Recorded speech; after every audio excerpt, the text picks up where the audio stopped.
It's hard to believe, Mr. President, that recent polls show that consumer confidence in the economy has dropped to the lowest level in 12 years. This comes after President Trump made campaign promise after campaign promise to lower prices on day one. Remember that? He said, quote, "We're going to make America affordable again." But working families in America have not seen any relief. Actually, just the opposite.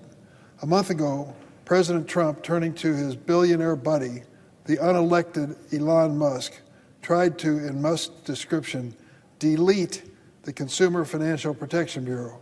I know a little bit about that bureau. I was one of the original sponsors of the legislation creating it. The idea was to have one agency of government on the side of the consumer that's willing to look out for ripoffs and to fight if necessary to protect the consumers. Of course, that's the last thing in the world that Elon Musk and Donald Trump want to see. They're the folks who want to make sure that the big banks and the big corporations are not held accountable. So off they went with their Doge operation for the Consumer Financial Protection Bureau. This agency stood up to Wall Street to protect consumers when they had nowhere else to turn. And now, today, hard to believe, my Republican colleagues want to go a further step to strip consumers of protections to the benefit of the big banks. They want to gut a rule from the Consumer Financial Protection Bureau that would cap overdraft fees. Currently, consumers are charged on average $35 in overdraft fees per transaction. So you write a check for one of your expenses, and it turns out there was some miscalculation along the way. You don't have the money in your checking account to cover it. That's an overdraft. Well, the charge for that overdraft is $35 currently, on average. It doesn't matter how big or how small you overdrew your checking account.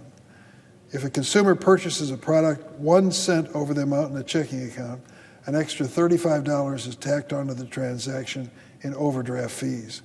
According to the Federal Reserve, nearly 40% of Americans would have trouble covering an emergency $400 expense. 40% of Americans do not have more than $400 in cash available to them.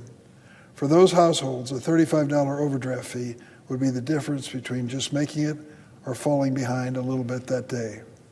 The CFPB's rule would cap these fees at $5, unless the bank could demonstrate that it costs to run overdraft services are actually higher. This would save Americans up to $5 billion a year, from $35 average to $5 for overdraft fees, or at $225 for each household that pays overdraft fees. And the rule only applies to banks and credit unions that have more than $10 billion in assets. That's about 130 of the biggest banks. So the community banks, the ones that you probably do a lot of business with, that sponsor the hometown Little League team or help support local charities, this rule would not apply to them. The bank has to have a value of more than $10 billion in assets to be covered by this $5 limitation. What are some of the banks that are involved? J.P. Morgan's profits last year were $54 billion. J.P. Morgan, $54 billion. Bank of America profits, $25 billion. Wells Fargo profits, $20 billion. So let me draw a distinction. In 2024, J.P. Morgan and Wells Fargo both charged more than $1 billion in overdraft fees. However, Bank of America has capped its overdraft fees to $10. They still made incredible profits to the tune of $25.5 billion. When you crunch the numbers, the big banks' arguments that they absolutely need to charge people these outrageous fees just don't hold up. That's why I'm voting no on this offering to oppose a resolution that would overturn this rule that caps overdraft fees and helps everyday Americans. I do want to commend the banks that are at least trying to help the consumers.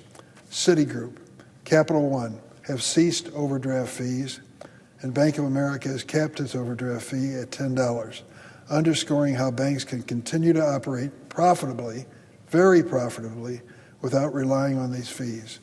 And so I'm going to oppose this offering by Senator Scott of South Carolina on this overdraft lending fee. I think when it gets right down to it, you have to ask yourself, is it really costing the banks that much money for an overdraft? If it is, they can charge the consumer.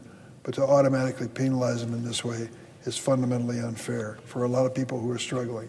You can talk a lot about the cost of a dozen eggs, but I'll tell you what, even a dozen eggs doesn't cost the $35 fee that has been the usual charge and penalty for anyone overdraft. So if you're on the side of the consumers and the families that are struggling with the cost of living, oppose this effort by Senator Scott of South Carolina. Mr. President, I yield the floor and suggest the absence of a quorum.